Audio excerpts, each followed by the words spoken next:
अरे सुनो भाई, सूर्या के सुरमो आज कैसे भी करके हर हाल में मैच जीत के सीरीज में 2-1 की बढ़त बनानी है। अगर आज बाजी हाथ से निकल गई है, 7 समुंदर पार आके यहाँ आके खेलना हमारा बेकार चला जाएगा और वो अपना कोच गौतम गंभीर अलग से मुंह बनाएगा। इसलिए इस तीसरे T20 में पूरी जान झोंक दो, इन अफ्रीका वालों को इनके घर में ही ठोक दो। अरे कप्तान साहब, हमने तो दूसरे मैच में भी पूरी जान झोंकी थी, फिर बल्लेबाजी हो या गेंदबाजी, अक्षर पटेल ने दक्षिण अफ्रीका हम पे भारी पड़ने से रोकी थी। वो तो तुम्हारा दिमाग कुछ ज्यादा ही काम कर गया तो हमें हार मिली थी, वरना सीरीज में अभी तक टीम इंडिया की 2-0 की अजय बढ़त होती और आज का मैच जीत के तो इस 4 मैचों की सीरीज पे 3-0 से कब्जा ही कर लेना था। लेकिन सूर्या भाई, घबराने की जरूरत ना है, अब भी कुछ नहीं बिगड़ा है। बस तुम हम जैसे खूंटा गार्डों का ठीक से प्रयोग करो, बल्लेबाजी में दूसरे तीसरे नंबर पर भेज देना, गेंदबाजी में उस कलासन के अलावा चाहे किसी के सामने ले आना। वो कलासन तो भाई बैल बुद्धि है, लपेटे में ले लिया तो लेने के देने पड़ जाएंगे। अरे अक्षर पटेल भाई, इसी बात का खौफ खाकर तो हमने दूसरे मैच में आखिरी ओवरों में स्पिन गेंदबाजों की बजाय तेज गेंदबाजों पर भरोसा किया था, लेकिन उन सूसरी के फटफटियों ने तो सारा मेला ही लुटवा दिया था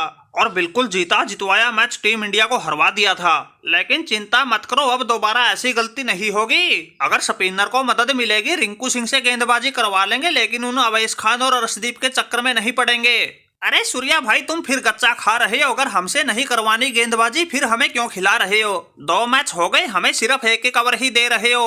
अरे भाई, मैं भी गेंद की फिरकी बना देता हूँ, अच्छे अच्छे बल्लेबाजों के घुटने टिकवा देता हूँ। और जिस T20 वर्ल्ड कप के फाइनल में क्लासन ने मुझे कूटा था, वो पिच ही अलग थी। अगर इस दूसरे T20 मैच जैसी पिच हो तो भाई भले ही उसके सामने भी बुला लेना, उसका भी भूल भुलैया बना दूंगा। अरे अक्षर पटेल भाई, चिंता मत करो, इस मैच में तुम्हें बल्लेबाजी में भी अच्छा खासा मौका देंगे, गेंदबाजी में भी तुम्हारा सही से प्रयोग करेंगे। ये पांडुरंगा अपना थोड़ा स्वैग कम कर ले तो इन अफ्रीका वालों की तो जीतना छोड़ो, हमारे सामने आने तक की औकात नहीं। अरे क्या भाई सूर्या यार, नाच नहीं आ रहा तो आंगन टेढ़ा बता रहे हो, खुद से कुछ बना नहीं और हार का जिम्मेदार इस हार्दिक पांड्या को बता रहे हो। अरे मैंने तो जैसे तैसे करके टीम को 100 का आंकड़ा पार करवा ही दिया था, स्कोर को 124 तक पहुंचा दिया था, वरना तुम जैसों के भरोसे तो 80 रन न बनने थे। भलाई का जमाना ही ना रहा, जो जिम्मेवारी उठाता है उसी के सर पे हार का ठीकरा फोड़ देते हैं। अरे बसकर भाई बसकर पांडुरंगा, तुमने बाल बुल कटवा के थोड़ा लुक तो सुधार लिया, लेकिन तुम्हारा अंदर का वो छपरी वाला कीड़ा अभी तक मरा नहीं। आखिरी के 2 ओवरों में सिर्फ 9 रन बने थे।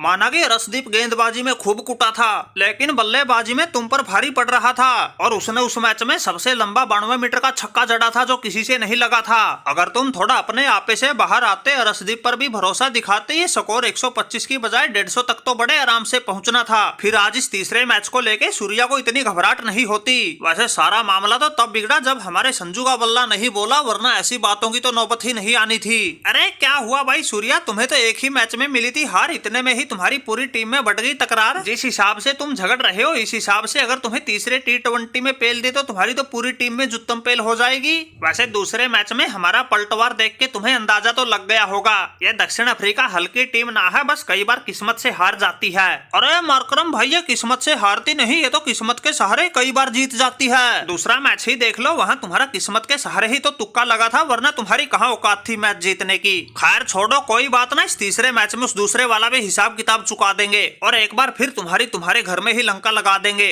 मार्करम भाई, तुमने गलती से एक मैच जीत लिया, अब दोबारा जीत के सपने मत देखना। अरे सूर्या भाई, ये तो समय बताएगा कौन किसको हराएगा। अगर ऐसे बातों से मैच जीते जाते तो हमारा बबूमा बॉस अफ्रीका को एक भी मैच नहीं हारने